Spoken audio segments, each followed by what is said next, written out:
This week on the Digital Coffee, Twitter verification is back. On Instagram, soon you're going to be able to upload directly from the web, filters and all. And LinkedIn introduces Boost Post. All that and more after this.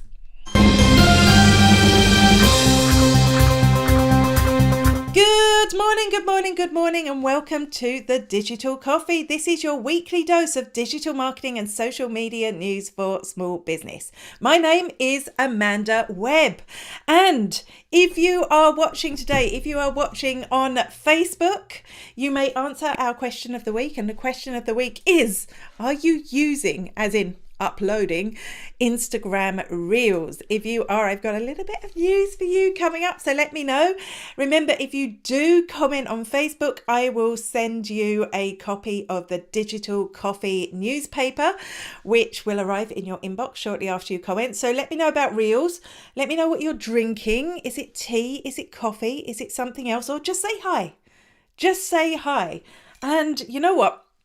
I was off last week. It's amazing how quickly things change, isn't it? Because loads of things changed while I was away. But we have a ton of news today, starting with the big story shortly after this. I'm Ian Undersegray, and you're watching Digital Coffee with Amanda Webb. Companies, businesses and organizations are just some of the accounts that are going to be eligible to be verified on Twitter, because Twitter verification is opening back up. For those of you that don't remember, there was a time when you could apply to be verified on Twitter, and some tried and some failed and some succeeded, and then suddenly they put a stop to it. There was an issue. I don't remember what that issue was now, but there was an issue, and suddenly people weren't able to get verified. Now they're bringing it back. They've done some consulting. They've changed the way that verification is going to work. So it's changed the type of accounts that will be able to get verified, which means, sadly, for some people, you may lose your Twitter verification badge, which isn't great, but other people will be able to get it. So that's good news. There will be an application process available on Twitter itself. So it's rolling out. Some people have it already. I don't, but you'll be able to find it in your profile settings on your account, and you'll be able to apply there. And I think this is good news, because what Twitter are saying is that verification gives people on Twitter more context about who they're having conversations with, so that they can determine if it's trustworthy. And that's it, really. That's the linchpin. Trust is right at the heart of business marketing strategy. You know, people have to trust you to hand over your money. And I think that verification, can't even say it, that verification tick, if you get it, is going to be so important. Let's move. I can see, I forgot. You see the way that you forget to put things on, all my bells are ringing. Gosh. Right. Do not disturb. Should have been on and it wasn't. I do apologise. Bear with me. Wow. Okay. So I see we've got Lee here who says, good morning, not using Instagram Reels, but only because I don't need to add something to my huge already to-do list. Things I have learned. I've got coffee and no sunshine.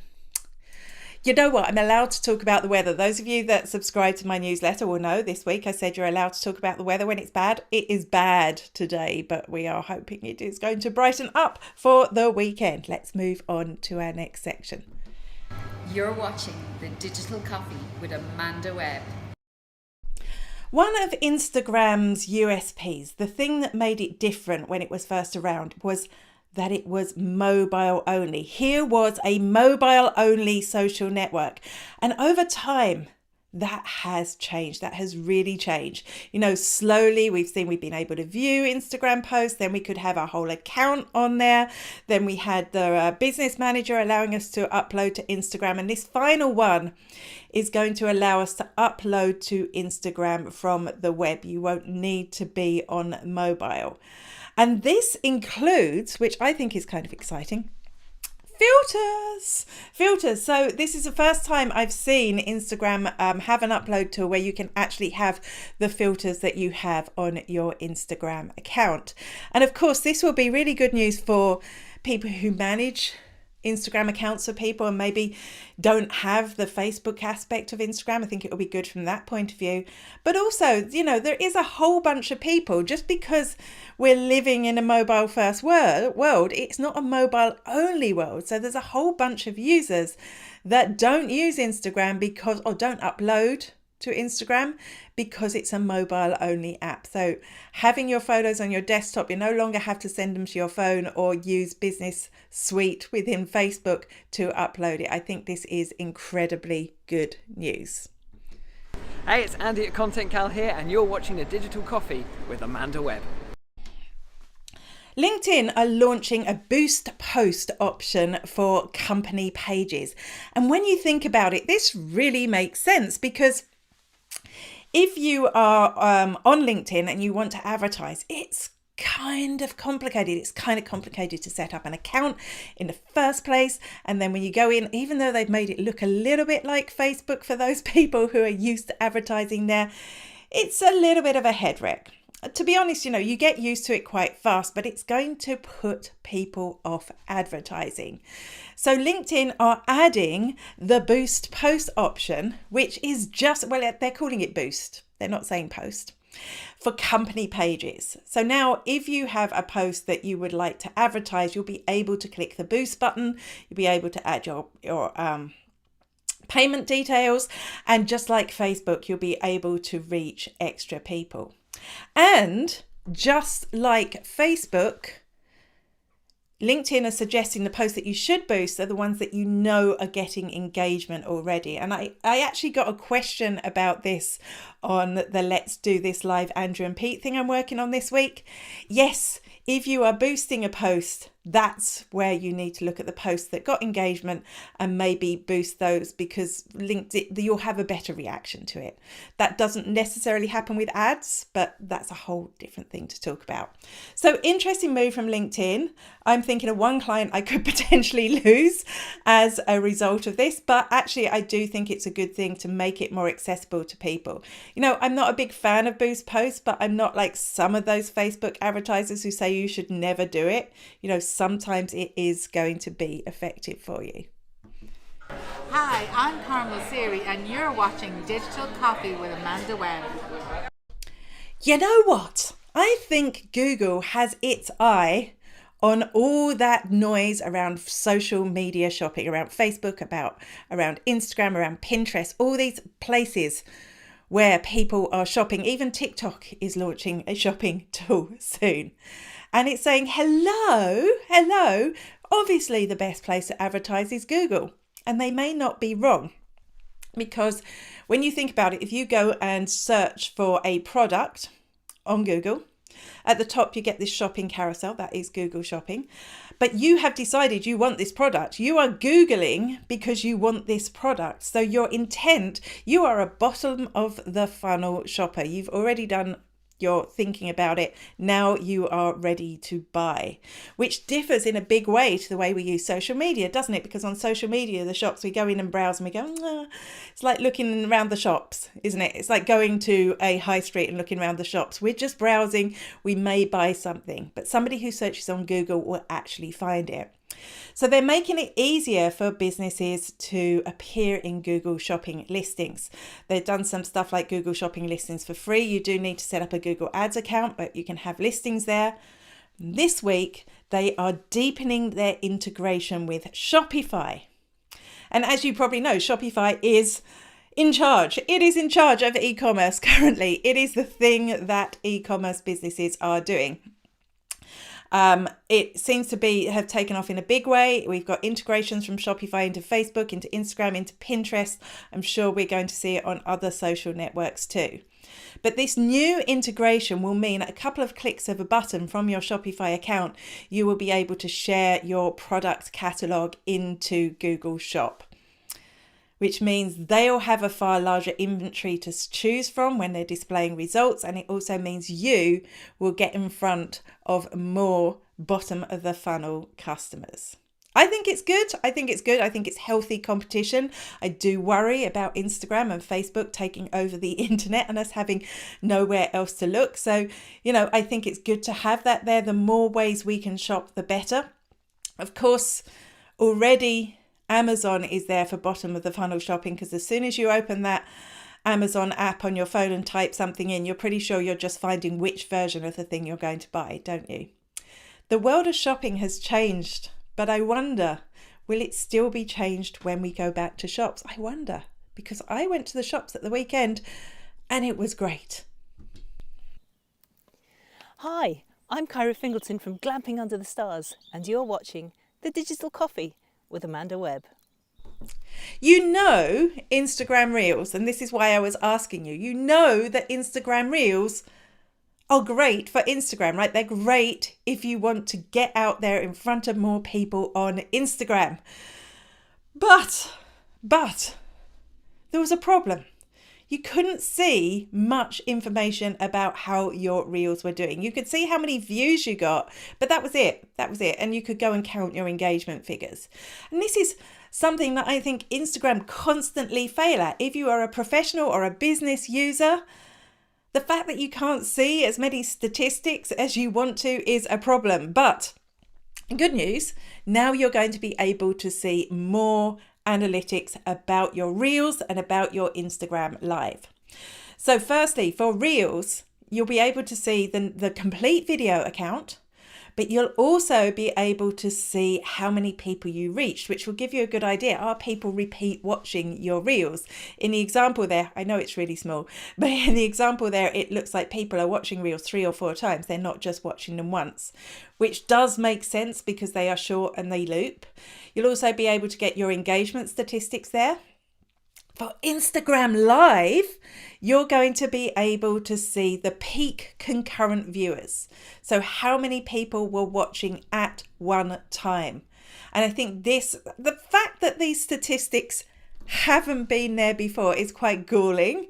I'm pleased to see that they're there. I would really love to see Instagram come into line with its friend Facebook and show us a lot more detail about our accounts and how our posts are doing. There is more appearing all the time, but still, as a marketer, I feel like they're not giving me all the information I need about the content that I'm choosing to share on their platform. But I'm sure we'll see more soon. I can see a few people have popped in. Ev says she's drinking tea and there are so many platforms, it's hard to do all of them. You're absolutely right. And you know what? I tell people not to do all of them, to specialize. So you can see, not using Reels.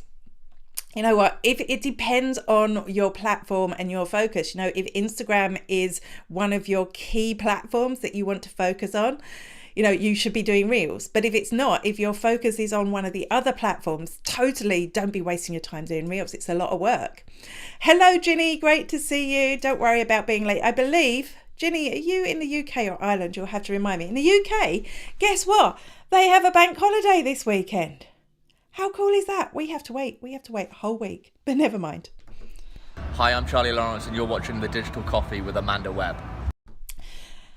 Twitter Spaces, which as we know is Twitter's audio chat tool, is really racing ahead. This week they launched Twitter Spaces for the web, which means you can access and participate in a Twitter space from your computer. I couldn't see an option to host one from your computer, but you can definitely do those two things, which is great news, particularly I think for business owners, because as I've mentioned, maybe we're living in a mobile first world, but that doesn't mean that nobody is using computers, and the people who are using computers tend to be business owners. So what you'll be able to do is you'll be able to hook up a nice fancy microphone so you'll be able to sound good when you're in your reels. You'll be able to listen to a reel as you work, and you're more likely to participate in reels throughout the day rather than just in the evening when you finish work. Reels, I keep saying reels. I mean spaces, right? Spaces. So that I think is incredibly exciting. It's not great at the moment, I have to say. The way that I found, and I see we've got Barbara here. You can only listen on the web. Okay. I see we've got Barbara here. The downside is it's hard even to find a space to participate in. So I saw Barbara tweeted about spaces yesterday, so I went and see if I could join one. I was expecting to see a list at the top of my screen like you do on mobile, and that isn't there. Instead, you have to go and scroll through your feed, find someone who's currently hosting a space and click into it. Although I know this is just the beginning. Twitter will be rolling this out further. And I am excited about it. I'm excited about being able to use proper equipment that I have naturally plugged into my computer to be part of a space. I know I had something else to say, but I've no idea what it is. So everyone has gone bank holiday crazy. So that means you must be in the UK, eh, Ginny? I think, well, here it's supposed to be a really sunny weekend. So if you're having the same, I can understand why everyone would be mad for the weekend. Hello, this is Rob Charles, the voice of Mike on Forever FM on Peter Kay's Car Share. BAFTA award winning, I've got to say, but I've not seen the BAFTA yet. Anyway, you're watching The Digital Coffee with Amanda Webb. Enjoy. I'm on tea. Shh. Twitter bios are just so short. We've only got that tiny little space on Twitter to tell the world about ourselves. And when you compare that with other social networks, maybe not Instagram, but maybe the others, you know, they all give us so much space to fill in, you know, our contact information, our website. And we do have a couple of sections, you know, we can fill in our main bio and then we can put in a link and then we can put in our location. But that's it. And Twitter has copped onto this. They realise that actually, you know, better conversations come when we know more about the people we follow. So they're adding an about tab. And in this about tab, there is more standard information you can add, much like you can on your Facebook page. So you'll be able to put in your location and your website like you did before. If your account is confirmed, which is different to verification, and I think it's just you know, getting a text message and getting it confirmed, you'll be able to see if you're verified. And soon they are going to be adding pronouns, and they're also talking about adding some sort of content, so you'll be able to see maybe the spaces the person has appeared in or that they've got coming up, or other content that they've chosen to pin to their profile, which gives people, when we get it, there's no sign of when it's going to roll out fully, but it does mean that you will be able to find out more about the people you're communicating with. And when you think about the words that Twitter used to talk about verification and how that made somebody more trustworthy, I think also these about pages will make people more trustworthy too. So I think it's a good sign from Twitter. And I have to say, high five to Twitter. All the news stories I'm finding these days are about Twitter. Like, seriously, I had to go and hunt out other stories that are about other social networks. They really are working hard on improving their offering. And I am looking forward to seeing that change into an uptake of Twitter users. If you are on Twitter, come and see me. I'm at Spiderworking because I do love Twitter, and that is one of the networks that I focus my time on. I'm seeing that Barbara is giving us a tip on finding spaces. I can't talk today. Use Twitter Spaces /I/search and all active spaces will appear. That's a great tip. Thank you. I did find a few yesterday. And I suppose for anyone that's hosting a space, it's going to be more important that you share that you are hosting a space. Now that people can access from the web, it's going to be easier for them to click into it. The new Twitter developments look exciting and useful. I mean, there's so many. I actually had to bump one of them because I had the story about Twitter Spaces on the web, which only appeared yesterday. It is becoming a more exciting network, and I'm hoping to see a lot more businesses use it. That is all for this week's Digital Coffee. I always feel like I have to look at my calendar. I will be here, same bat time, same bat place next week. Until then, bye-bye.